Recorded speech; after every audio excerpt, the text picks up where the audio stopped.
Assalamualaikum warahmatullahi wabarakatuh. Alhamdulillahirabbil alamin.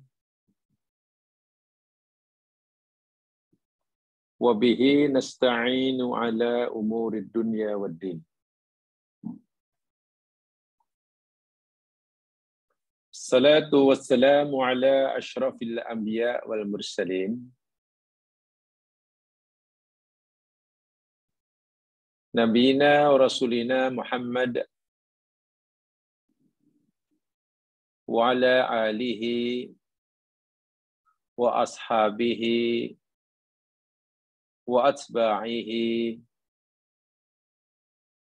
ila yaumiddin.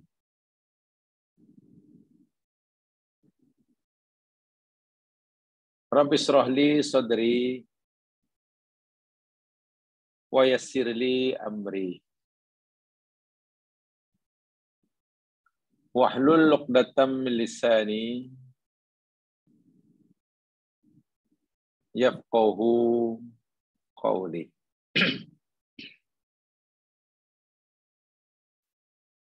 Raditu billahi rabba wa bil islami dina wa bi Muhammadin nabiyya wa rasulah.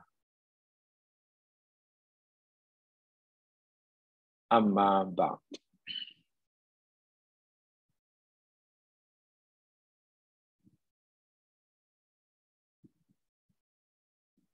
Didoakan mudah-mudahan jika ada di antara kita yang sedang sakit segera disembuhkan oleh Allah.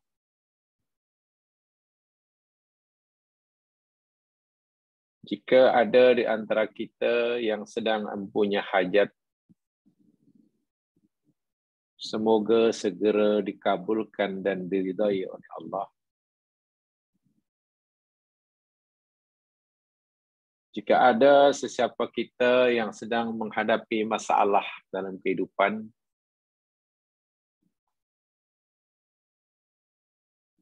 mudah-mudahan Allah berikan dia jalan keluar. Jalan keluar untuk menyelesaikan masalahnya.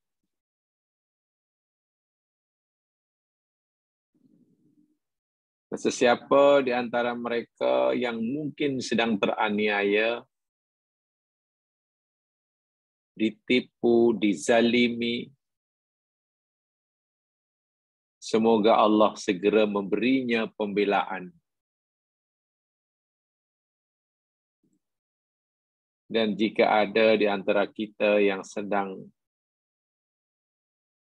terputus hubungan silaturahim,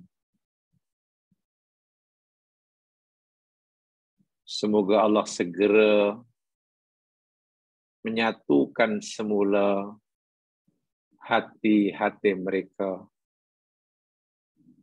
mengeratkan semula hubungan persaudaraan sesama Muslim.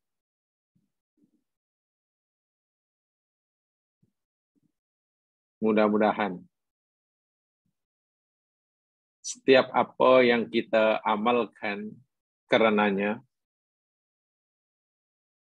diterima olehnya dan diberikan ganjaran yang sebanyak-banyaknya. Dan siapa keburukan yang kita terlanjur melakukannya,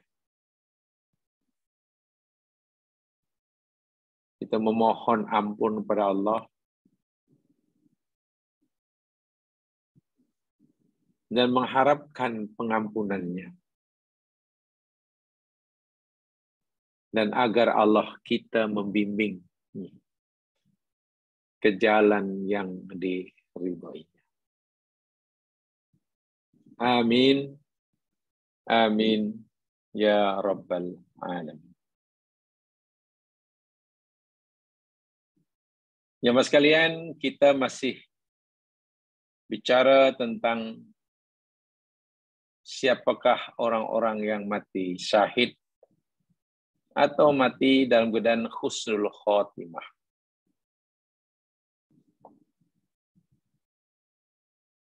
Minggu lepas kita telah pelajari yakni poin yang ke-14, termasuk orang yang mati syahid atau mati dalam keadaan husnul khotimah, mereka yang menemui ajalnya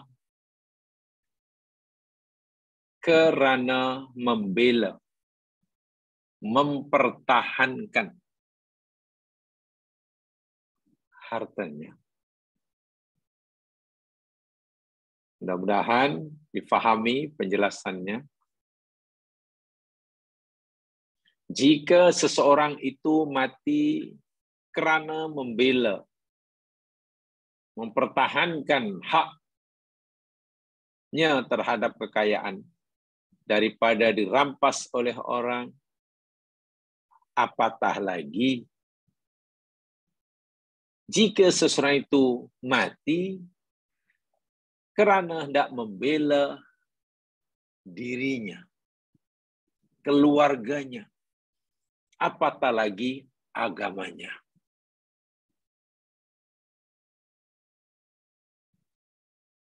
Jika mati kerana membela hartanya, itu pun mati syahid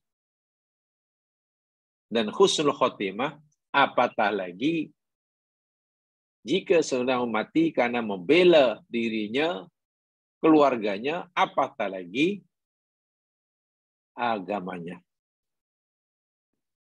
Pastilah ia syahid. Husnul khotimah. Walaupun kita jangan lupa niatnya semata-mata karena dia. Kerana Allah Subhanahu wa ta'ala. Itulah poin yang ke-15 dan ke-16. Mati karena membela agamanya atau membela harga dirinya. Saya bacakan hadisnya dan kita berikan contohnya. Lihat poin yang ke-15 dan ke-16.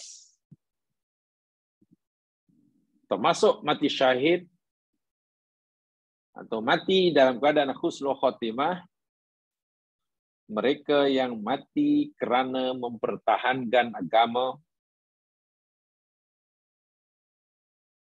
dan dirinya. Orang nak menzalimi dia, bahkan mengancam nak membunuhnya.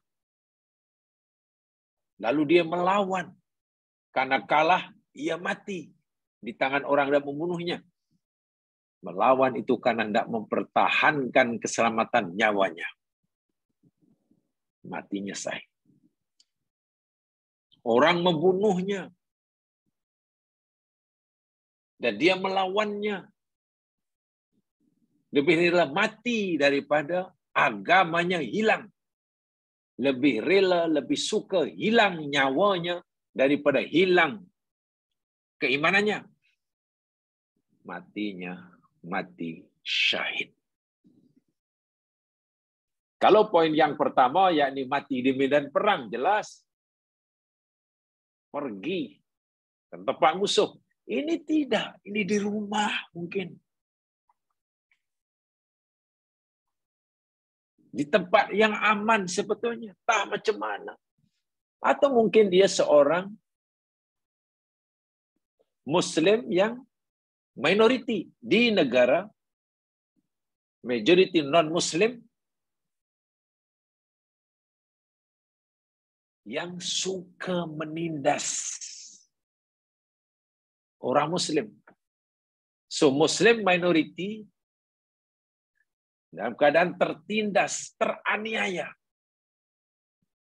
dilakukan oleh majority non-Muslim, katalah. Nak melawan tak mampu.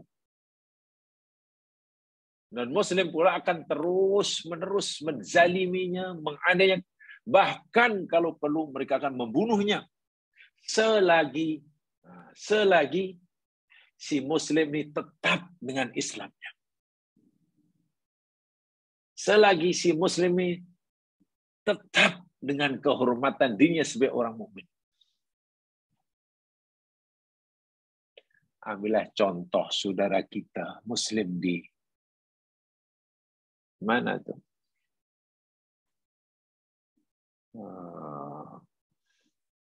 Myanmar. Muslim Myanmar. Rohingya. Tengok. Dia Muslim. Itulah tanah air dia. Dia lahir di situ. Ya, walaupun mungkin tok nenek moyangnya pendatang, tapi tidak diakui sebagai warga negara. Tak dapat pun kerakyatan. Mereka diberi pilihan. Sama ada keluar daripada negeri Myanmar, paksa keluar oleh pemerintahan yang tidak menyukai mereka, ataupun mereka mati, dibunuh, teraniaya. Katalah orang ini mempertahankan lebih baik mati daripada hilang. Lebih baik hilang nyawanya daripada hilang akidahnya. Matinya mati syahid. Mati syahid. Bahkan ketika ia berhijrah meninggalkan negerinya Myanmar, negeri manalah yang nak dituju, negeri jirannya, bahkan sampai ke Malaysia, ke Indonesia, menumpang perahu, napaknya belum layak dipanggil kapal, pasal kecil, perahu aja lah, sampan ke apa. Yang sebenarnya hanya muat maksimum 60 orang, tapi dibubuhnya 250 orang. Ya, mungkin pukul di gelombang, ada yang tercabak ke laut, mati dia. Mati ketika ia dalam perjalanan hijrah. Hijrah. Meninggalkan negara yang penguasanya mengancamnya dan membunuhnya karena dia Muslim. Kematian dalam perjalanan hijrah semata karena hendak menyelamatkan agamanya. Mati syahid. Subhanallah. Hanya kita sampai sekarang kita masih sedih ya mas kalian. Saudara-saudara Muslim yang teraniaya, tertindas di negerinya, bila lari pergi ke negeri Muslim yang lain, semata-mata karena ia memegang agamanya, kita masih panggil sebagai pelarian. Nah itu kita pandang isi pelarian. Ya statusnya pelarian. Yang mungkin lah yang bertanggung jawab yakni UNHCR tuh. Pelarian sehingga kita keluar rumah pun ini pelarian. Akhirnya kita memperlakukan mereka sebagai pelarian. Allahu Akbar. Haknya terlalu sedikit mereka dapat. Kita hanya memberikan hak mereka sih hanya hak untuk makan, untuk minum. Kadang pendidikan pun taklah. Kita mengharapkan suatu hari bila saudara Muslim melarikan diri dari negerinya semata-mata kerana ingin mempertahankan Islamnya, datang ke Muslim yang lain, negara yang jadi tuan rumah, sepatutnya tidak boleh memandang sebagai pelarian, tapi ini sebagai muhajirin. Ini muhajirin. Dan kita sebagai tuan rumah Ansor. Coba kalau orang Muslim sudah punya perspektif seperti itu. Punya perspektif seperti itu, ini bukan pelarian, ini muhajirin. Saudara kami, sebagaimana layaknya Muslim Makkah yang lari ke Madinah karena menyelamatkan imannya. Muslim Madinah tak panggil, awak pelarian lah, awak pendatang asing. Tak. Anda muhajirin. Dan kami Ansor. Akhirnya tengok. Islam menjadi kuat. Jadi kuat. Tapi negara Islam di dunia pun, saya masih sebagai pelarian. Sehingga ya kita hanya mempelajari si pelarian. Terlalu banyak hak-hak mereka yang tak dapat mereka dapat perolehi. Paling-paling hak makan aja lah, hak makan, hak minum, tempat tinggal tak layak. Nah, pelarian macam mana? Tapi coba kalau muhajirin, bagaimana sambutan Ansor dahulu dan muhajirin? Allahu Akbar.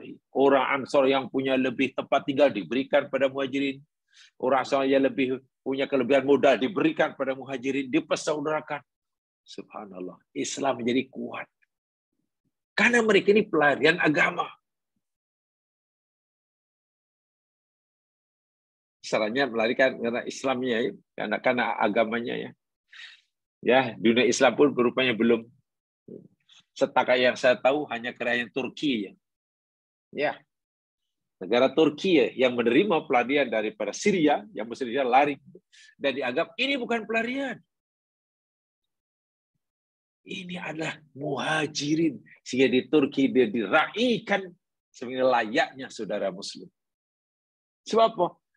Jika katalah dalam usaha mereka melarikan diri, semata-mata karena menyelamatkan akidahnya, semata-mata karena menyelamatkan, katalah mati di tengah jalan, atau belum sempat meninggalkan kampung halamannya, dah dibunuh oleh mereka yang membencinya. Atau dalam perjalanan ke negara yang tidak tahu nasibnya, mati pula. Karena musibah yang menimpa atau karena sakit, mati syahid. Macam mana orang yang mendapatkan gelaran mati syahid? Baru pun namanya syahid akhirat ya, kita tahu. Orang yang diiktiraf oleh agama sebagai mati husnul khotimah. Tapi kita muslim yang hidup pula, tak, ini pelarian. Allahu Akbar. Statusnya dalam pandangan Allah sangat mulia, tapi kedudukannya di mata manusia, walaupun di mata orang muslim, sangat rendah. Nah, disinilah mungkin kenapa Islam tidak maju-maju, kenapa Islam tidak gagah, karena mungkin dari yang nampaknya remeh ini pun, ini sebenarnya bukan perkara remeh ya. Ini syahid, dia mati syahid. Coba saya ingin mengajarkan untuk menunjukkan. Kalau seseorang yang bila mati dan perjalanan ke tempat kita, Allah kata ini syahid, mulia. Kata Allah, dalam pandangan aku ini mulia. Tiba-tiba kita mengurangi hanya, alah pelajari tak. Coba. Kan sangat, ya, ironik sekali lah. Ya. Bagi kita. Ini jelas. Ya. Jadi, bukan mati di medan perang, itu jelas yang pertama. Ini mati karena mempertahankan harga dirinya, mempertahankan kalimah syahadahnya, tauhidnya. Jika misalnya mereka diberi pilihan, kamu nak hidup, tapi mesti kamu tinggalkan agama Islammu, atau kamu lebih sayang akidahmu, tapi kamu mesti kami bunuh, mati. Dan mereka memilih mati. Syahid. Sama ada memilih meninggal kampung halamannya dan mati dalam perjalanan, itu maknanya mereka memilih iman. Syahid. Baik. Saya bacakan dahulu hadisnya. An Jabir bin Utaik, hadis marfu, sahih. Oh, hadis, bukan yang bawah ya. Bukan. Sorry.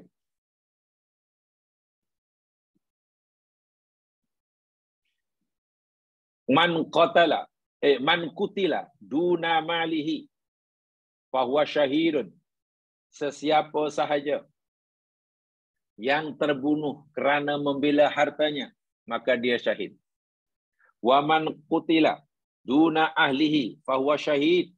Dan sesiapa yang terbunuh kerana membela ahli keluarganya, mati syahid. Fahuwa syahid. Wa man kutila duna dinihi fahuwa syahid. Dan sesiapa yang terbunuh karena membela agamanya, dia syahid. Wa man kutila duna damihi fahuwa syahid. Dan sesiapa yang terbunuh kerana duna damihi.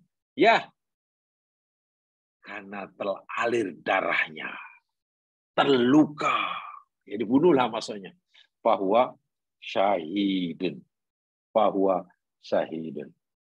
Jamaah sekalian, ini sangat-sangat jelas. Sangat-sangat jelas. Mari kita lihat contohnya.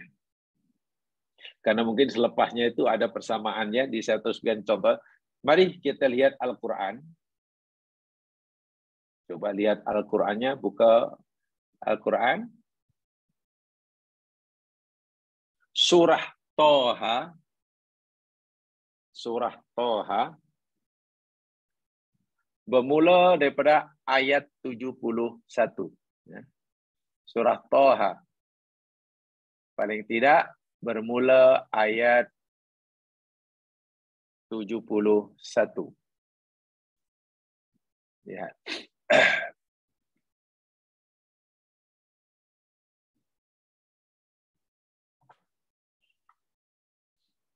Kisah ahli sihir Fir'aun. Antara Fir'aun dan bekas ahli sihirnya yang telah meninggalkannya kerana memilih mengikuti ajaran Nabi Musa. Coba lihat ya. Toha ayat 71. Bermula ayat 71.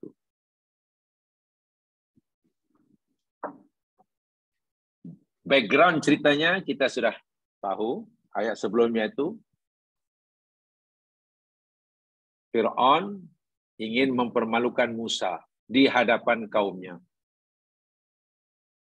Bagaimana caranya? Karena Fir'aun yakin dan coba meyakinkan rakyatnya bahwa Musa ini ahli sihir. Tidak patut diikuti. Dan Fir'aun ingin mempermalukan Musa yang dianggap sebagai ahli sihir. Hendak dilagakan dengan ahli sihir terpilih. Royal Magician. Ahli sihir diraja. Yang jumlahnya Masya Allah. Berpuluh. Dan Fir'aun serta Mala'un yakin kali ini Musa pasti kalah melawan sihir dengan si ahli sihir diraja dan malu karena coba nak menipu rakyat Mesir. Fir'aun lah dan tentunya yang sibuk menyediakan tempat dan sebagainya lah.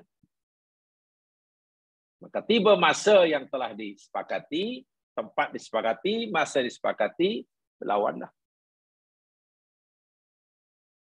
Subhanallah, ahli sihir nampaknya sopan dan memberi peluang keemasan bagi Musa. Karena sebelum bermula menunjukkan kepakarannya bermain sihir, ahli sihir ini menawarkan sesuatu Musa. Musa, sama ada kami atau engkau yang nak mencampakkan tongkat-tongkat dan tali-tali. Musa kata, bal antum mulkun. Kamu aja lah yang dulu. Karena waktu itu ahli sihir yakin yang Musa ini adalah ahli sihir. Jadi seakan-akan kata ahli sihir Fir'aun, hai Musa, seorang ahli sihir. Sekarang siapa yang lebih dahulu menunjukkan kemahiran sihirnya? Kami kah atau engkau? Jadi Musa kata, engkau aja lah. Musa sangat memberi ruang secukupnya untuk ahli sihir menunjukkan kemahirannya main sihir. Biarlah puas. Jangan ada lagi ilmu sihir yang belum ditunjukkan. Keluarkan semua. Itu kisahnya. Timbul rasa takut dalam diri Musa ketika melihat kehebatan mereka bermain sihir karena kayu, tali, tongkat yang mereka campakkan seakan-akan ular bergerak dalam pandangan penonton. Dalam pandangan penonton. Macam mana nih penonton sudah meyakini itu ular. Tongkat campak jadi ular, tali tongkat. Nanti kalau tongkatku aku campak pun jadi ular juga. Karena pernah Allah telah beritahu Musa. Bagaimana nanti jika sekiranya orang Mesir tak mampu nak membezakan mana ular sihir, mana ular mukjizat. So asalnya sama-sama tongkat dicampak jadi ular. Itulah kan oleh sihir. Nabi Musa nanti mencampakkan tongkat pun Tuhan akan jadi ular. Musa takut. Takut jika penonton tidak boleh membezakan mana ular sihir, mana ular mukjizat. Sebab kalau mereka tahu kan mana, oh memang keduanya ahli sihir lah. Sama-sama sihir. Jadi tak ada salahnya lah, tak ada untungnya lah kita ikut ahli sihir. Kita mesti tetap sembah Fir'aun. Itu yang Musa katakan. Akhirnya Allah beri jaminan. Jangan khawatir Musa. La takhaf, jangan takut. Campak saya tongkat. Tongkat dicampak, menelan semua ular. Nah, disitulah jemaah sekalian, penonton Fir'aun tidak lagi atau belum lagi mampu membezakan mana ular sihir, mana ular mukjizat. Karena Fir'aun bukan ahli sihir, jadi tak boleh membezakan mana ular sihir. Penonton pun tak, bukan ahli sihir, tak arti. Tapi ahli sihir, pakar sihir, tahu, tongkatku aku campak jadi ular menurut pandangan orang. Tapi kalau ikut pandangan ahli sihir, tongkat campak tetap tongkat. Tali dicampak tali. Katalah ada ahli sihir, campakkan tali, campak. Penonton nampak itu tampak itu ular, tapi ahli sihir nampak itu tetap tongkat. Gitulah. Itulah sihir. Ahli sihir keluarkan kertas kapal ni, keluar. Wah, jadi banknote US dollar. Semua kagum jadi duit. Tapi ahli sihir yang bermain sihir melihat ketah-ketah lah. Yang mereka sihir bukannya benda itu. Yang mereka sihir pandangan orang. Itu dalam surah Toha. Tapi lihat tongkat Musa dicampak betul jadi ular. Bagaimana mungkin tongkat jadi ular? Jadi ahli sihir tahu, oh kalau itu Musa bukan ahli sihir. Sebab tongkat yang dicampak betul-betul tongkat jadi ular. Tongkat yang aku campak tetap tongkat dalam pandangan aku. Walaupun dalam pandangan penonton itu. Nah, di sinilah. Jadi ahli sihir tahu yang Musa itu bukan ahli sihir. Karena ahli sihir ini pakar sihir. Jadi yang boleh membezakan mana sihir mana bukan, ahli sihir lah. Fir'aun bukan ahli sihir, Malaun bukan ahli sihir, penonton di Mesir, rakyat Mesir bukan ahli sihir. Jadi tak reti nak bezakan mana ular sihir, mana ular mukjizat. Karena ahli sihir tahu, Musa bukan ahli sihir. Sebetul-betullah tongkatnya ada di ular. Dilihat oleh siapa pun. Fir'aun melihatnya itu ular, dia melihat ahli sihir melihat ular, rakyat Mesir melihat, bahkan Musa melihat tongkat yang dicampak pun jadi ular betul. Kalau begitu ini bukan ahli sihir. Musa bukan ahli sihir. Ringkas kata mereka terus beriman, gitu kan. Tinggalkan Fir'aun, terima ajaran Musa. Kalau dalam bahasa kita mereka mengucapkan Asyhadu alla ilaha illallah. Aku bersaksi bahwasanya tiada Tuhan yang berhak disembah melainkan Allah yang diperkenalkan Musa. Dan aku bersaksi Musa ini adalah utusannya. Mukminlah dia, muslimlah dia. Fir'aun yang sebelum ini disembah dan dikagumi tidak ada nilainya dalam pandangan ahli sihir yang mu'alaf ini, saudara baru ini. Jadi ribet. Baru beberapa saat, tiba-tiba Fir'aun tak ada nilainya. Kecil setelah iman masuk dalam dirinya. Nah, begitu la ilaha illallah masuk, akidah tauhid dah meresap dalam jiwanya, tentulah Fir'aun tak tinggal diam. Dia mengamuk. Orang yang menjadi ayam tambatannya, tiba-tiba pula berpaling tadah sekelip mata. Kata orang, kita berharap mereka ini, kamu memperlakukan Musa di hadapan orang Mesir, kamu pula memperlakukan aku. Kamu malah jadi pengikut Musa. Tapi mereka ikut Musa ini bukan tanpa alasan. Dia tahu Musa bukan ahli sihir. Karena dia ahli sihir, boleh membezakan mana sihir, mana bukan. Disinilah Fir'aun mengamuk. Dalam ayat 71, coba perhatikan. Qala amantum lahu qabla an adana lakum. Berkatalah Fir'aun, amantum, adakah kamu, wahai ahli sihir, beriman lahu kepadanya? Adakah kamu beriman? Sebenarnya amantum ini jamaah saya di sini bukan beriman ya. Ini maksudnya membenarkan. Sebab amanah ini bila diikuti dengan lam maknanya membenarkan. Tidak mendustakan. Kalau amanah diikuti dengan ba, amantu bih. Amantu billah. Amantu billah. Itu mana? Amanah billah. Kami beriman kepada Allah. Bi pasangan. Tapi kalau lam, amantum lahu. Amanna, amantu laka. Mana? Membenarkan. Inilah. Ya, kami ada, kata Fir'aun, ada kamu membenarkan Musa? Ada kamu anggap Musa ini bukan pembohong? Semua yang dikatakan benar sehingga kamu menerimanya? Marah Fir'aun. Qabla an adana lakum, sebelum aku mengizinkan kamu melakukannya. Disinilah kemuncak kejahatan Fir'aun. Bukan sekadar dia mengaku dia Tuhan, menyuruh orang lain menyembahnya.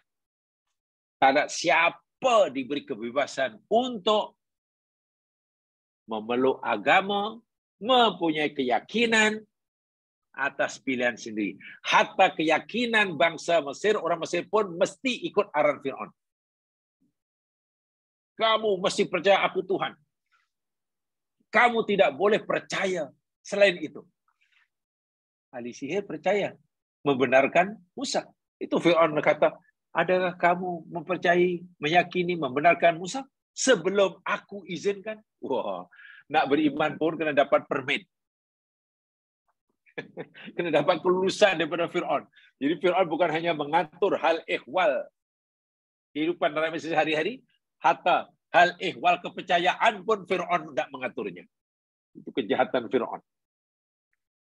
Innahu lakabirukum. Sesungguhnya dia Musa itu, sungguh ia adalah lakabirukum, ketua kamu. Kamu ahli sihir, kami percaya, kata Fir'aun.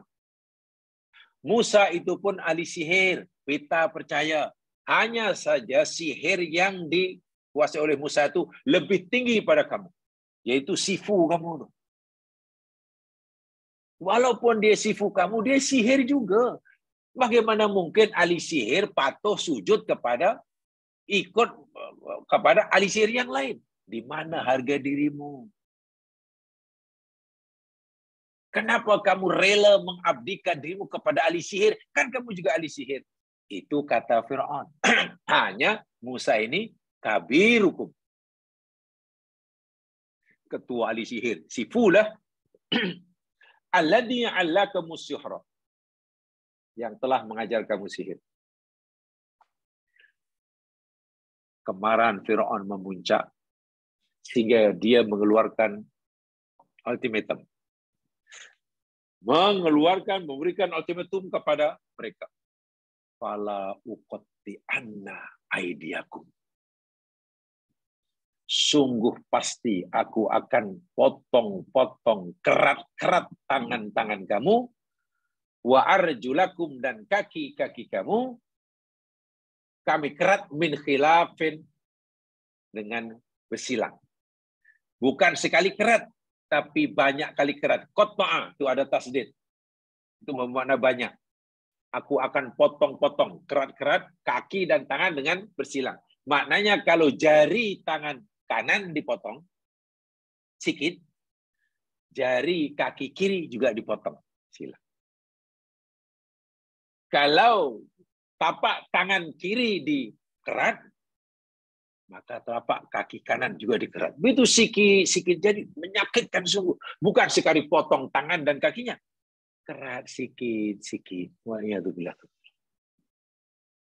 Lepas itu, wala usallibannakum fi judu'in nakhli. Sungguh pasti aku akan salib kamu semua di pokok tamar. Biar nanti tubuhmu, jasadmu, bangkaimu dimakan oleh binatang buas kapal. Aku tak akan tanam kamu. Maksudnya Fir'aun ugot, aku akan bunuh kamu dengan cara yang sangat menyakitkan. Lepas itu aku biarkan bangkai kamu, aku gantung di pokok tamar, biar menjadi makanan binatang buas ke, burung-burung, makan bangkai ke. Jika kamu meninggalkan aku dan membenarkan Musa. Musa itu pembohong. Musa itu pendusta. Musa itu ahli sihir. Itu kata Fir'aun. Jadi kalau kamu tinggalkan aku, lebih percaya Musa, siap-siap engkau mati dengan cara yang menyakitkan. Wala ta'lamunna, kata Fir'aun. Dan sungguh pasti saat itu kamu akan mengetahui ayyuna asyaddu adaban wa abqa. Siapa di antara kita yang lebih dahsyat siksanya dan lebih berkekalan? Akukah yang lebih dahsyat siksanya atau Musa? Atau Tuhan Musa? Musa asik cita Tuhannya maha dahsyat menyiksa, maha dahsyat. Coba mana? Yang mampu menyiksamu sekarang ini, aku, kata Fir'aun. Dan kamu pasti akan tahu, siksaku terdahsyat. Bila dibandingkan dengan siksa yang diancamkan oleh Musa, konon akan ditimpakan oleh Tuhannya yang tah bila, tah di mana. Dia pun tak pernah menunjukkan Tuhannya itu seperti apa. Fir'aun cukup mengamuk je mas kan. Nah, di sini watak utamanya. Jadi fokus pembelajaran kita pada ahli sihir yang baru memeluk agama Islam. Ingat ya, ini bukan Muslim sudah puluhan tahun ya, bukan. Kalau bahasa kita ini saudara baru, itulah. Mu'alaf. Ya kita boleh kata apa namanya? Convert tak boleh ya, ini revert lah. Kembali kepada fitrah. Ya mungkin belum pun melakukan ibadah-ibadah sebagaimana layaknya umat Muslim pada zaman Nabi Musa. Belum. Tetapi iman, akidah, tauhid, la ilaha illallah, mengakui bahwasanya tiada Tuhan yang beribadah Allah, sudah masuk di dalam jiwanya, sebati dengan hatinya. Dan saat itu mereka diberi pilihan. Kau nak hidup senang lenang, balik kumpul dengan keluarga kamu, dan aku akan bagi hadiah, kata Fir'aun, senang. Dengan syarat kamu tinggalkan Musa, karena Musa itu pembohong. Kamu tetap menyembah aku. Atau kamu sayang kepada ajaran Musa, kamu tetap membenarkan Musa, menjadi pengikut Musa, tapi kalau itu yang kamu pilih, maknanya kamu akan kukerat-kerat tangan kaki. Tengok, diberi pilihan. Nak pilih hidup senang, tapi mengorbankan akidahnya, atau sayang kepada akidahnya, bila dia sayang kepadanya, ya dia mesti mati ya. Mati dengan cara yang menyakitkan. Apa jawaban kau? Qalu, berkatalah ahli-ahli sihir, lan nu'tiraka, kami sekali-kali tidak akan mendahulukan engkau, wahai Fir'aun, ala ma ja'ana minal bayyinat, atas keterangan-keterangan penjelasan yang telah datang kepada kami, walladzi fatarana, dan Tuhan yang telah menciptakan kami. Itu terjemahan harfiah. Maksudnya, ahli sihir jawab, Fir'aun, kalau engkau memberi kami pilihan, nak hidup senang, lenang bersama keluarga, dan engkau bagi kami hadiah seperti yang engkau janjikan, tapi kami mesti meninggalkan Musa, tetap memusuhi Musa, mendustakan Musa, membuang akidah yang baru aku percayai. Kalau kami, bagi kami pilihan, kami tetap akan memilih akidah kami. Kami akan tetap memilih menjadi pengikut Nabi Musa. Apapun risikonya. Sekali-kali kami tidak akan mendahulukan, mengutamakan patuh kepadamu. Dengan meninggalkan keterangan yang nyata yang telah datang pada kami, dengan meninggalkan, membuang Tuhan yang telah menciptakan. Nah, disinilah jemaah sekalian, awal daripada orang yang tidak mati syahid itu di situ dah. Diberi pilihan sama ada hidup atau mati. Kalau dia pilih hidup, dia mesti berkorban, meninggal, membuang akidahnya. Kalau dia lebih sayang pada akidahnya, iya dia mesti mati saat itu juga. Dan mereka memilih mati. Itu luar biasa ya mas kalian. Itu iman yang Allahu Akbar. Sedangkan mungkin ada orang, kamu memilih kamu terima atau tidak rasuah ini. Kalau kamu tidak menerima rasuah ini, kamu tolak, masalah keuangan kamu, masalah keuangan rumah tangga, tak dapat kamu selesaikan. Hutang kamu tak akan terbayar.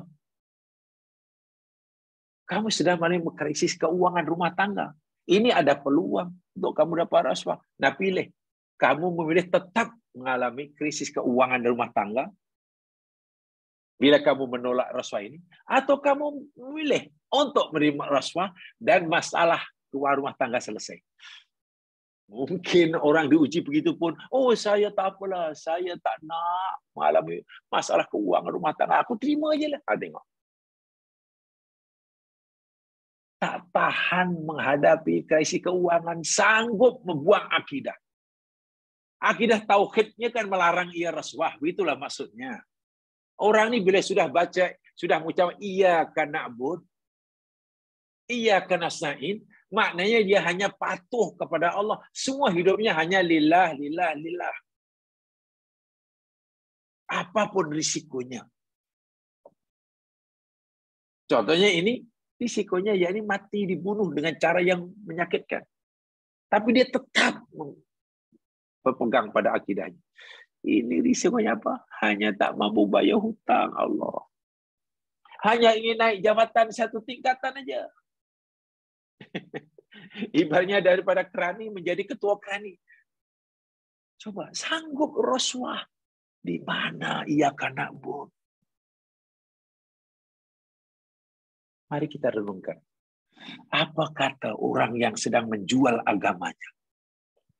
Hanya untuk kepentingan duniawi yang sedikit. Taklah berisiko nyawa kematian. Tiba saat itu nyawa malakul maut datang menjemputnya. Coba apa yang berlaku pada orang seperti ini?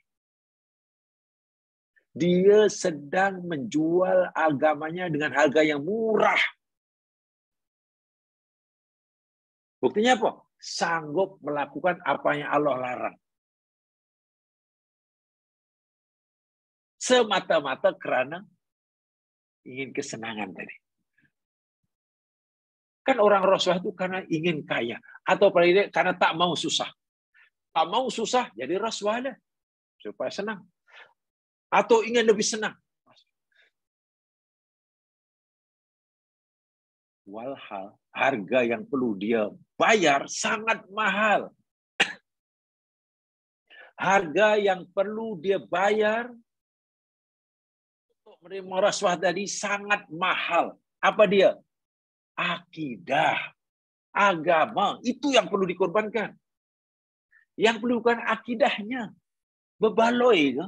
Mengorbankan akidah, mengorbankan Islam, hanya mendapatkan uang. Walaupun dengan uang itu mungkin dia boleh selesai masalah keuangannya, boleh bayar hutang. Pertanyaan, apa akan berlaku pada orang seperti ini? Jika saat ia sedang melakukan transaksi, saling serah dan menerima, serah terima istilahnya. Ketika ia berlaku serah terima rasuah tadi, malakul maut menjemputnya. Sudah puluhan tahun menjadi orang Muslim. Sudah puluhan tahun jadi orang Muslim. Karena umurnya waktu itu bukan lagi muda. Saya kata bukan muda ini begini, jangan saya minta maaf ya. Saya minta maaf. Ini ya hanya kebetulan atau bagaimana, tak tahu lah. Biasanya orang yang rasuah besar-besar itu kan biasanya orang yang sudah berumur jamaah sekalian. Jarang ya umur 25 tahun rasuah itu jarang. Maksud saya rasuah yang besar-besar itu lah kan umurnya mesti bukan 25 tahun lagi, bukan lah.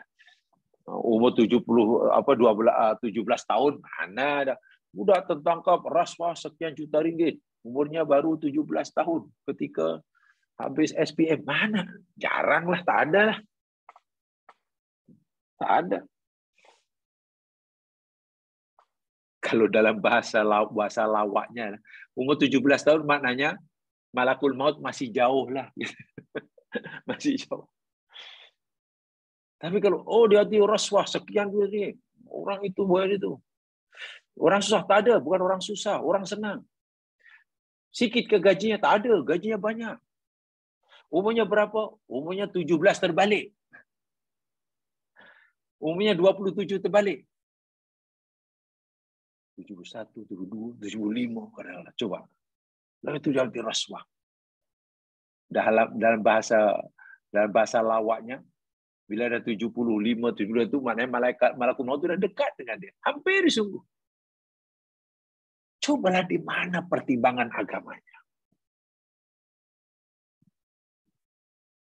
Sama jemaah sekalian, ini semasa menuntut dahulu ada seminar rasuah. Suap di Indonesia ya, korupsi. Bisa dipanggil korupsi. Jadi corruption langsung. Corruption. Jadi di Indonesia menjadi korupsi. Di sini pun corruption juga jadi rasuah. Di sini lebih menggunakan bahasa Arabnya daripada rishwah. Rishwah atau rashwah jadi rasuah. Di sini gunakan bahasa Arabnya. Bisa corruption jadi korupsi. Ada sebenarnya korupsi. Terkejut juga si pembentang kata kerja itu begitu berani bentangkan kata kerjanya. Salah satu ucapan saya masih ingat. Saudara-saudara sekalian, pelajar yang dikasihi. Saudara tahu tak? Menurut kajian kita, menurut pengamatan kita, hasil kajian kita di negara tercinta ini, tahun 70, akhir 70-an lah. 70-an itulah atau awal 80-an, saya lupa. Di negeri kita Indonesia ini, kebanyakan yang melakukan rasuah itu adalah orang Islam. Nah, itu kita tak heran lah sebab memang majoriti Indonesia orang Muslim. Pastilah yang majoriti yang rasuah itu orang Islam deh sebab majoriti Muslim. Bahkan dikatakan negara terbesar umat Muslimnya. Tapi kalau di Filipina majoriti yang rasuah orang Kristian lah. Nah, itu belum membuat kita terkejut. Yang membuat kita agak terkejut itu, tahukah kita yang kebanyakan rasuah orang Islam dan boleh dipastikan, mereka pegawai kerajaan tinggi yang didapati berrasuah ini, yang orang Muslim ini, semuanya sudah pergi haji, katanya. Itu yang waktu itu ya agak melawak tapi iya ya, dia sudah pergi haji. Yang roh itu semua pergi haji. Allahu Akbar. Masalahnya kalaulah ketika ia sedang serah terima rasuah. Bahkan ada istilah yang kalau kecil namanya bukan rasuah, dia dipanggil apa tuh? Gratifikasi lah. Gratifikasi lah dipanggilnya. Itu juga rasuah. Kalau itu pegawai kerjaan tak boleh terima hadiah. Dari siapapun tak boleh. Kalau terima hadiah, basikal, bahkan dia kasut pun kena dilaporkan kepada, kalau dipanggil SPRM. Tak boleh. Era yang sekarang, alhamdulillah. Seorang pegawai kerajaan, apakah jatah apakah, menteri ke apakah, gubernur ke, tiba-tiba adalah orang beri apa, jangankan jam mahal, kasut. Dapat kasut. Atau basikal katakanlah. Pergi ke kilang basikal, dapat basikal. Tak boleh terus terima. Kalau terus terima, dianggap sebagai rasuah, korupsi. Dianggap gratifikasi. Mesti dilaporkan kepada, diserahkan kepada, di sini panggil SBRM itulah, bisa dipanggil KPK, KPK, Komisi Pemberantasan Korupsi. Atau kalau tidak mau, kena dibeli. Ada kilang basikal, ada basikal. Oh, basikal ini biasanya berapa jual? Kalau itu saya beli. Itu tak apa, boleh. Itu tak boleh. Itu salah sekarang ni. Apalagi kalau dapat hadiah besar-besar, lagi lah. Memang tu dikejar. Presiden dapat hadiah lukisan. Dapat hadiah lukisan daripada Raja Arab. Itu pun terus dipanggilnya, panggil pegawai daripada KPK datang ke istana, suruh ambil. Kalau itu dianggap sudah. Dan diletakkan. Ketua Puluh Negara dapat dia ini, panggil. Jadi simpan. Atau menjadi milik institusi. Kata kalau kota polis, dah haknya itu milik institusi kepolisian. Letak tidak apa. Baik, kembali kepada ayat.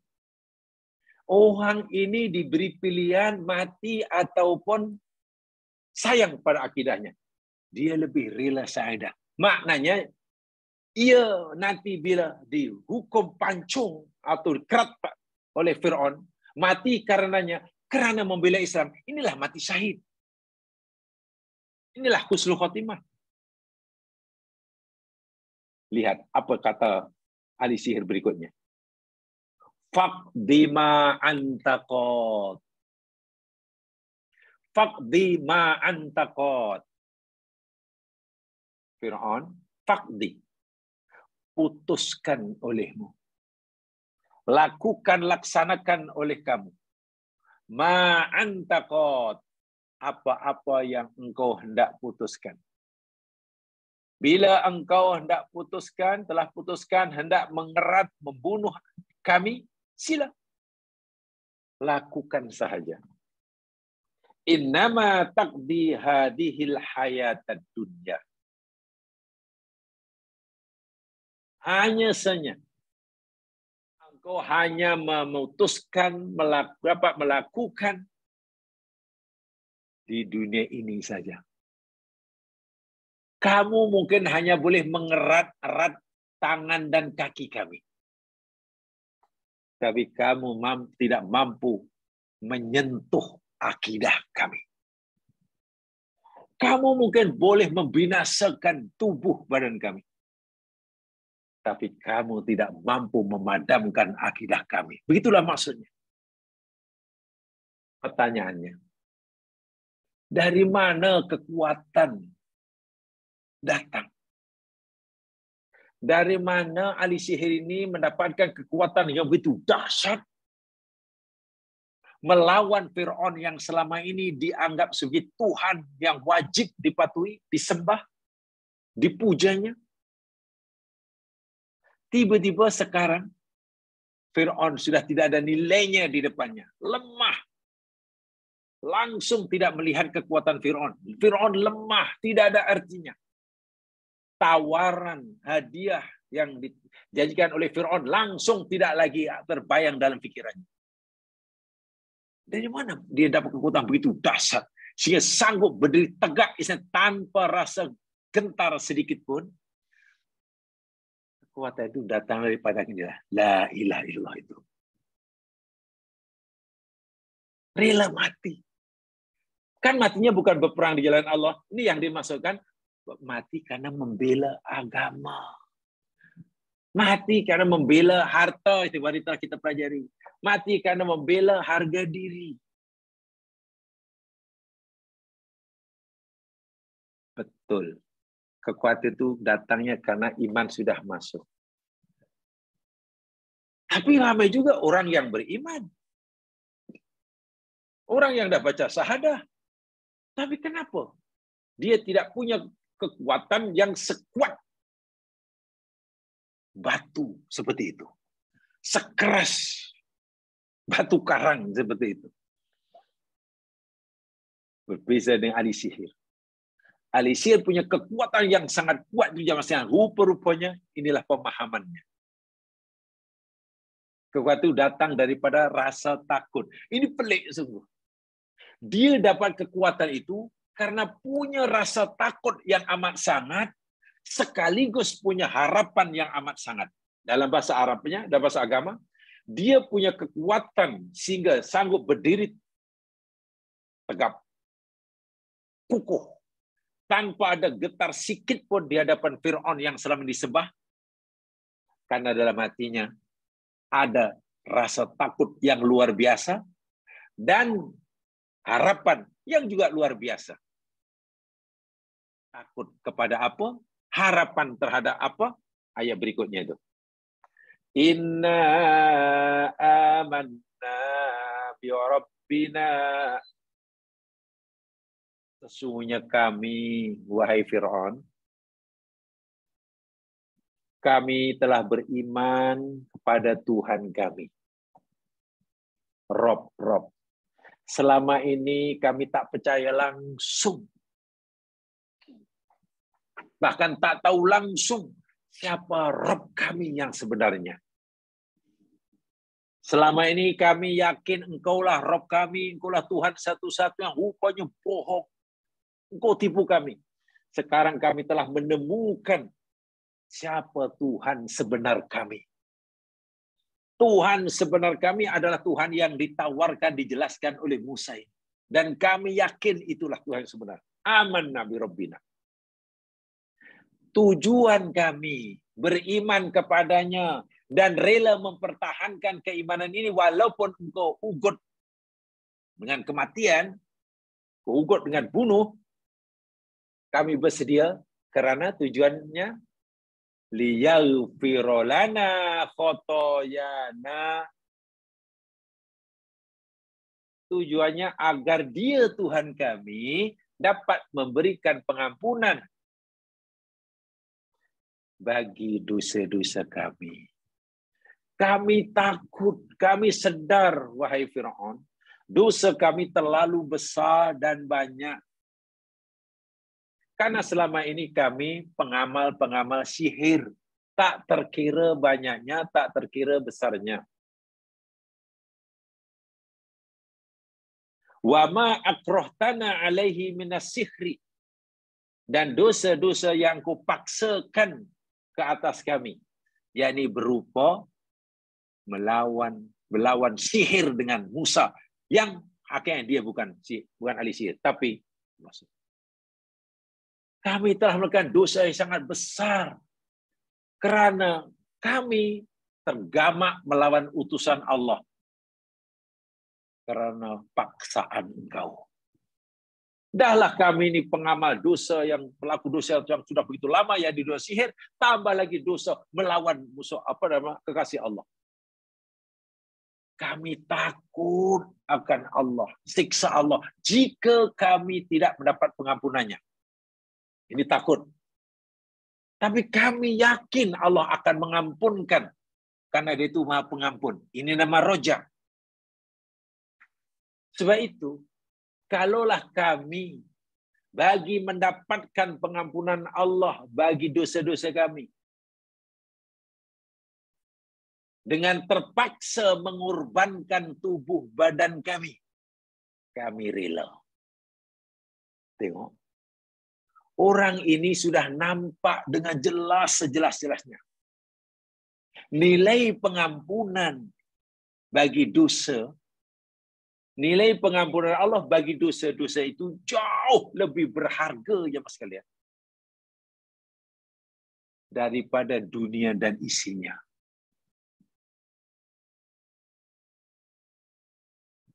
Apalah artinya aku punya jawatan tinggi? Apalah artinya aku menerima hadiah yang paling mahal daripada buai Firaun? Jika dosaku hingga mati tidak mendapat pengampunan dan di akhirat masuk neraka.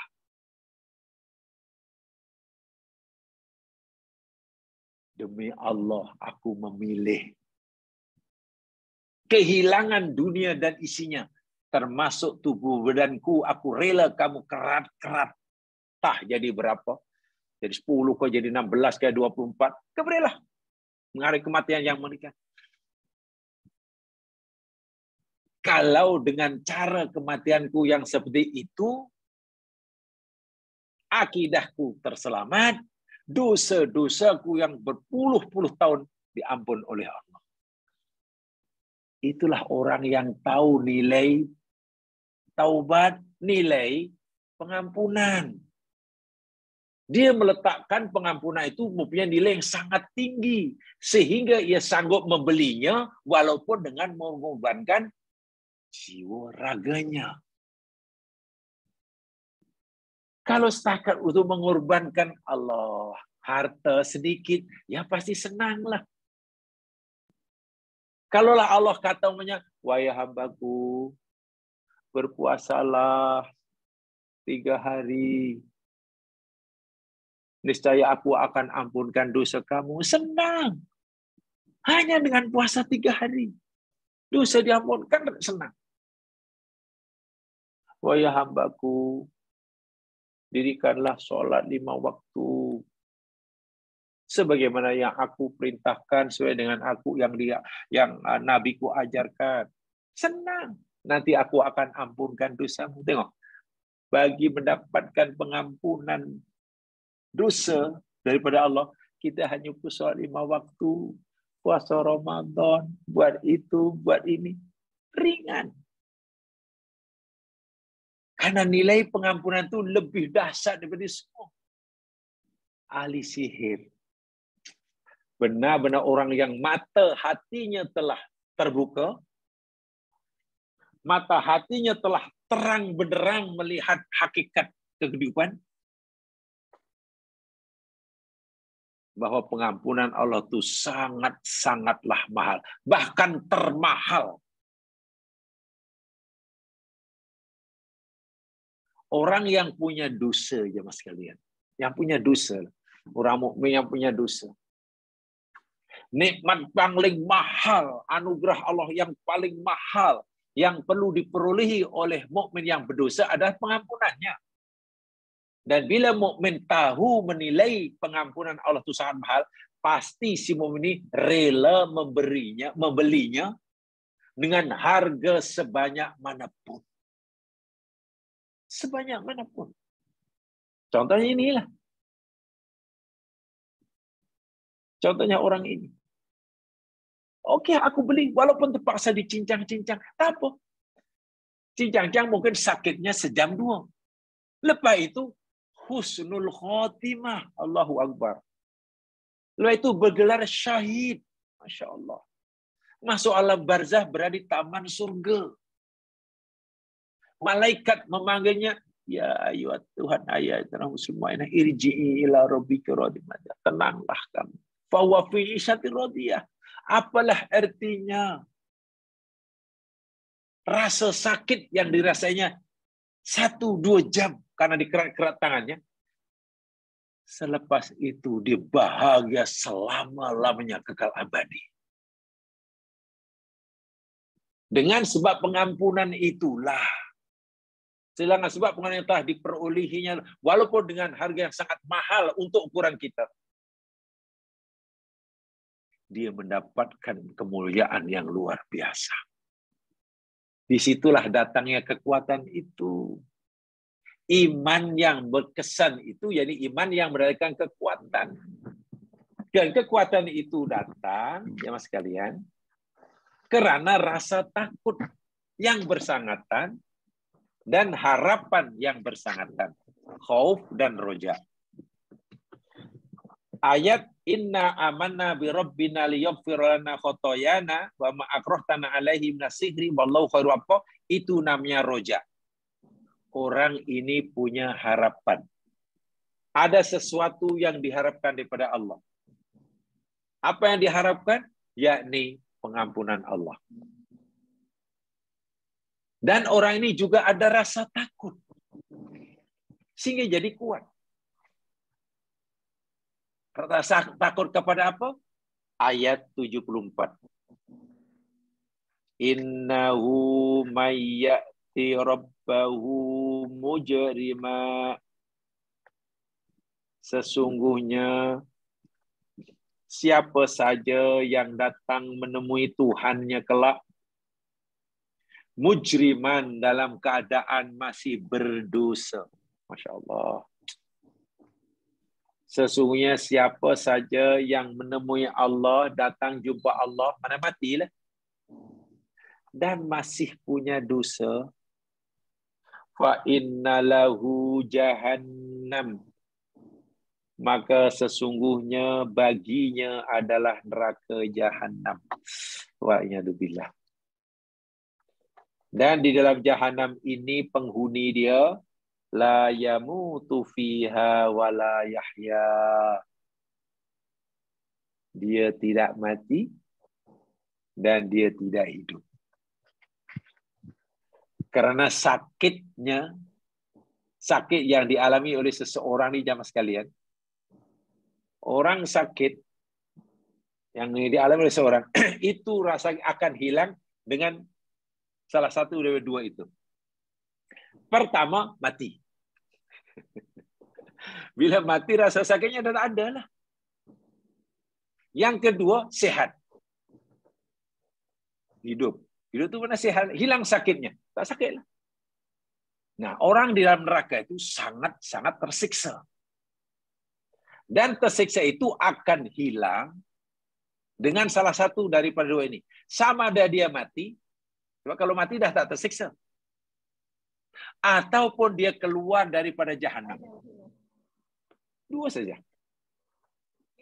Orang-orang ini di neraka tidak akan mati. Karena mati telah dimatikan. Mereka pula tak akan keluar daripada jahanam karena kekal abadi. Kalau tadi angkat berat.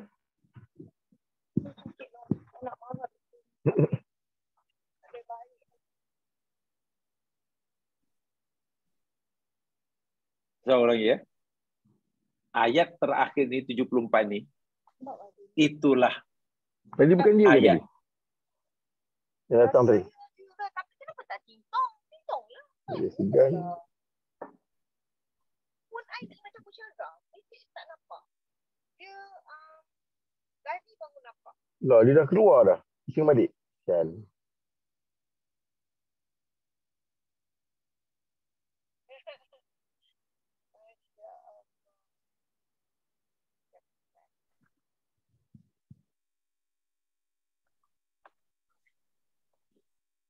Saya ulangi penyelesaian ya. 9 minit tadi. Betul lah dia. Saya ulangi sekali. Dari mana kekuatan yang diperolehi didapatkan oleh ahli sihir tadi? Sehingga begitu kuat jiwanya, begitu berani melawan, menentang Musa, menentang Fir'aun yang selama ini dianggap sebagai Tuhan. Selama ini Fir'aun dianggap Tuhan, Fir'aun adalah segala-galanya, kuat. Tapi tiba-tiba dia berani melawan Fir'aun dan melihat Fir'aun ini macam nyamuk dah, tak ada panjang lah. Mau cakap apa pun tak percaya. Bahkan diugut, nak dikerat-kerat pun sila lakukan. Dari mana kekuatan itu datang? Nah sekalian, pertama tadi saya katakan, kekuatan itu datang karena ia dalam hatinya sudah masuk kalimah La ilaha illallah. La ilaha illallah. Itu satu. Tapi kita mungkin masih tanya lagi. Yalah, kalau dia dapat kekuatan karena hatinya sudah ada la ilaha illallah. Kenapa ramai orang yang hatinya dah ada la ilaha illallah tapi tak ada punya kekuatan macam itu? Masih takut miskin sehingga terpaksa mencuri. Takut tak dapat kerja sehingga sanggup melakukan pembohongan. Takut tak jadi kaya kena sanggup rasuah. Karena takut hilang itu karena macam-macam. Malah dia mukmin. Macam mana dia boleh? Macam tu tak ada kekuatan langsung. Nah, iman yang masuk dalam hati seseorang itu baru akan memberikan kekuatan yang dahsyat pada orang itu, bagi orang itu, sehingga tidak ada lagi kekuatan manapun yang dapat mengalahkannya. Bagaimana kekuatan yang ada pada diri bekas ahli sihir Fir'aun berhadapan dengan Fir'aun yang mengaku dirinya raja, sanggup melakukan apa saja, sikit pun tak ada rasa gentar, tak akan berundur walaupun seinci. Macam mana iman yang boleh melakukan itu? Caranya ada dua. La ilaha illallah atau tauhid yang masuk itu, bila tauhid yang masuk dapat menimbulkan dua sifat. Satu sifat takut, dua sifat roja. Khauf dan roja. Dalam susunan ayat ini, rojaknya dahulu. Dia begitu berani menentang Fir'aun, rela dikerat-kerat tangan kakinya, bahkan dibunuh karena ada harapan. Apa yang diharapkan? Tak apalah. Kalau aku mati pun aku tak kisah. Engkau bunuh aku pun aku tak kisah. Tak kisah. Kehilangan sekarang aku tak kisah. Jika kerana kematianku seperti itu, aku mendapatkan pengampunan daripada Allah. Jika Allah baru akan memberi kepadaku pengampunan bagi dosaku yang aku lakukan selama ini. Jika aku telah mengorbankan segalanya, aku tak kisah. Ini ada harapan. Ini namanya roja. Begitu mahal sekali pengampunan Allah bagi orang itu saat itu. Akhirnya tak apalah. Aku hanya kehilangan tubuh badanku, tapi aku dapat terampun. Sehingga jumpa Allah, tak ada rasa takut. Tak akan disentuh api neraka. Yang kedua, keimanan yang menunjukkan rasa khauf. Rasa takut. Takut apa? Tuh. Yang ke-74 dulu. Yang itu 74 maksud saya. Surah Toha yang ke-74. Karena siapa saja yang menemui Allah, mati, jumpa Allah, dan dia masih punya banyak dosa. Tengok tu. Dosa belum terampun. Tempatnya di Jahanam. Itu aku takut. Aku tak nak dihuban dalam neraka Jahanam yang di sana tak akan hidup dan tak mati. Rasa takut kepada Jahanam, ingin lari sekuat-kuatnya. Dan hanya ada satu cara untuk dapat mengelak daripada tersentuh api neraka. Apa dia? Mendapat pengampunan bagi dosa-dosanya. Dan hanya ada satu cara untuk mendapatkan pengampunan bagi dosa-dosanya. Untuk dapat roja itu. Apa dia? Merelakan tubuh badannya dikerat-kerat saat itu. Karena tak ada pilihan. Ya, relakanlah. Orang yang seperti ini, jamaah sekalian. Itulah yang Nabi sabdakan, yang Quran contohkan. Syahid. Mati alam barzah tak ada pertanyaan. Allahu Akbar walillahil hamd. Bangkit daripada kubur. Tak ada pertanyaan. Senang. Jalannya dilorongkan. Masuk surga tanpa hisab. Padahal Orang ini sepanjang hayatnya, yakni pelaku, pengamal, dosa besar. Sihir itu termasuk dosa besar, teman sekalian. Ya, ia kafir. Tah berapa puluh tahun ia kafir.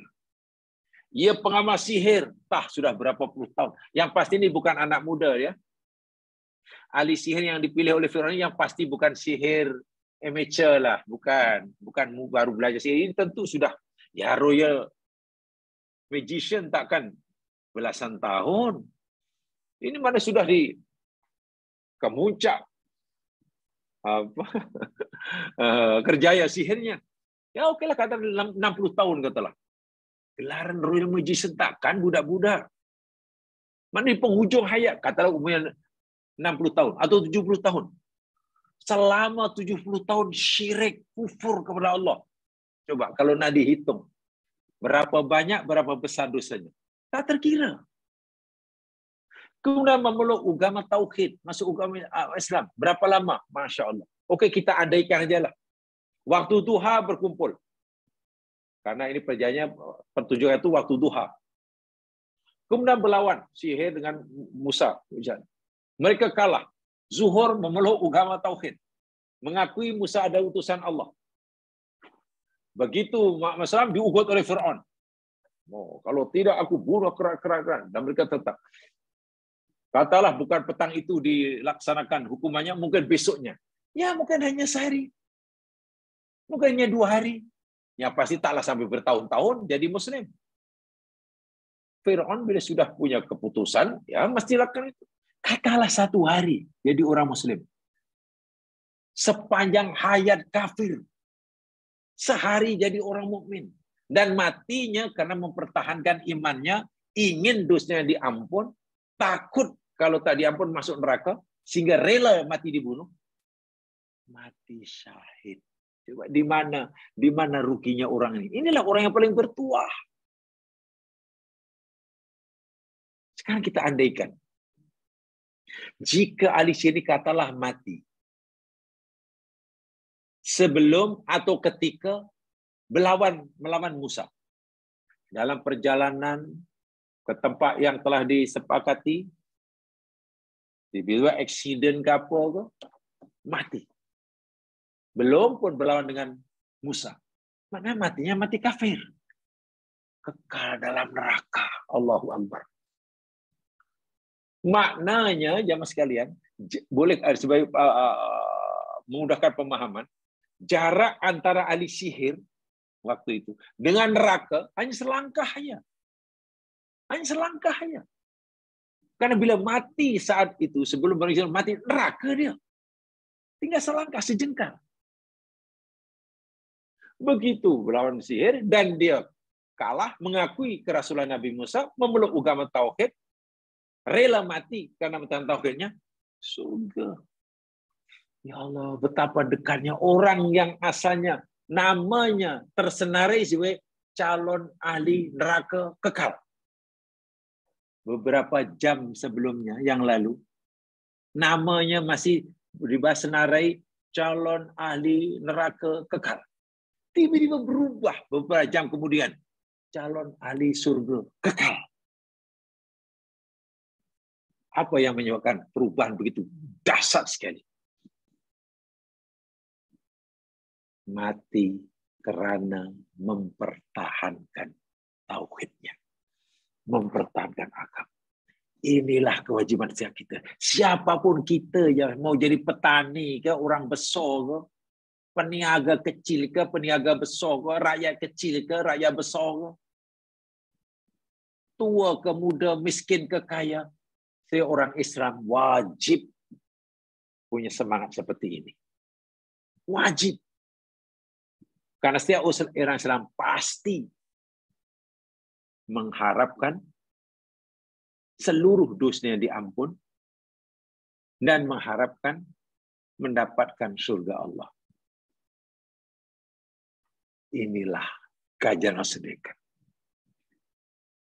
Syahid.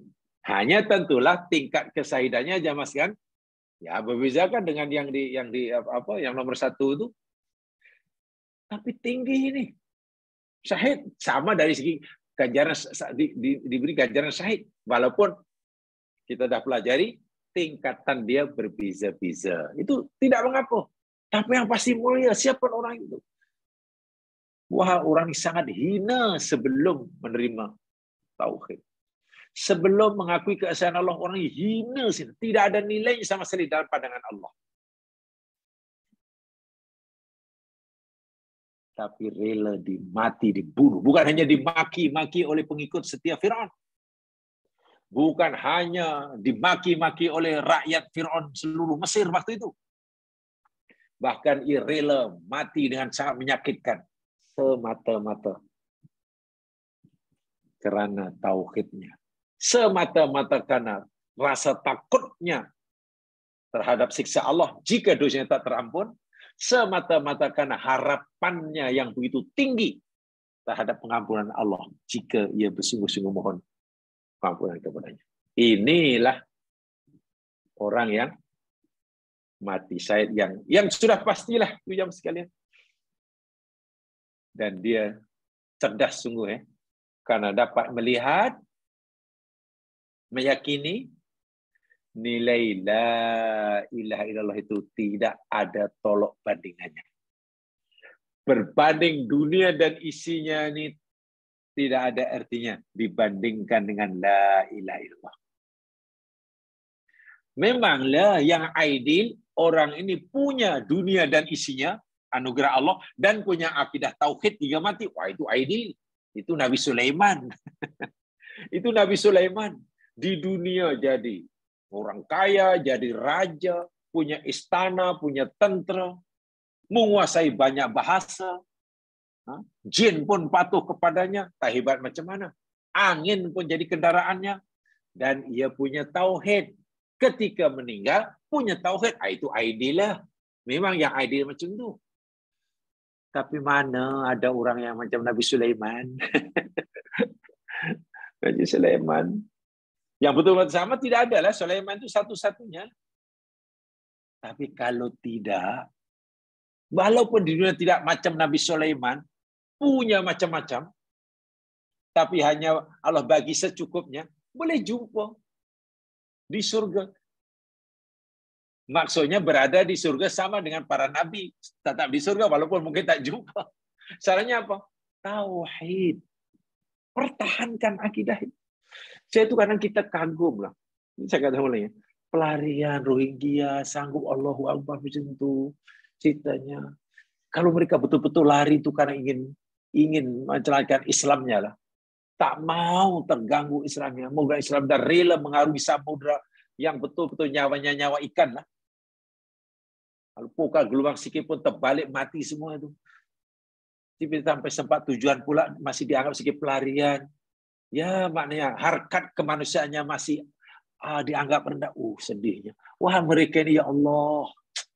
Saya kata jika mati dalam perjalanan kan mati syahid. Tapi diperlakukan oleh yang hidup. Kadang hatta oleh negara Islam segala macam pelarian. Nah pelarian kan Allahu Akbar. Mari kita coba jernihkan cara berpikir kita. Kita buka mata hati kita. Sehingga sebetulnya kalau kita jujur melihat mereka dengan mata hati yang dapat nur ilahi, mungkin kita jealous dengan saudara muslim yang susah di negerinya, dikejar-kejar, kematian sedang mengejarnya, lalu rela mengharungi berbagai ujian di samudra tadi itu. Jealous karena mereka itu pilihan Allah. Pilihan Allah. Jadi sepatutnya lah, kalau ikut seruan Islam, jangan dianggap pelarian. Sebenarnya orang Islam tak boleh. Nah, makna perlakuan ini sebagai muhajirin, dan kita hendaklah membahasakan diri kita sahabat Ansor. Akhirnya jadi wah hebat. Habis kita perlu biaya betul. Tapi nanti Allah akan ganti.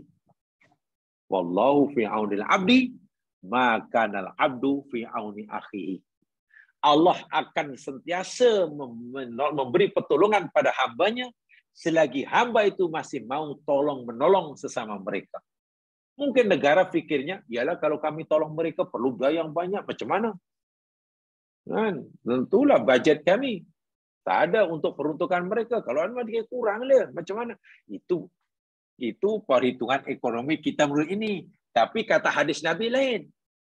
Allah akan tolong kamu, wahai manusia, selagi kamu masih mau tolong saudara kamu yang susah. Kalau kamu nak tanya macam mana Allah tolong, ya serahkan pada Allah. Kita tak tahu. Allah tidak akan kehabisan cara. Allah tak maha mengetahui lah cara apa akan menolong kita. Artinya, kita merasa masih susah, lalu masih sanggup menolong saudara muslim yang susah itu, pasti Allah akan tolong. Gitulah. Keyakinan itu bila sudah sebati, akhirnya senang. Tapi kalau susah gitu, susah ya. Seakan-akan Allah memberi tawaran tadi, kita tak mau menerimanya. Allah menawarkan, oke, aku akan tolong kamu, tapi sayangnya kamu tolong saudara yang muslim ya. Allah kita, tapi kita tanah ya Allah, tanah. Kami tanah tolong dia. Kalau awak tanah tolong dia, mana awak tak maulah kami tolong awak. Seakan-akan begitu kan. Inilah. Jadi cara berfikir setiap muslim pun hendaklah dipandu dengan agamanya, begitu maksud saya. Kalau cara berfikir kita seorang Islam tidak dipandu oleh agama kita, oleh Al-Quran atau hadis, ya akhirnya kita tak tahu macam mana cara berfikir kita lah. Akhirnya. Jelas sekalian ya.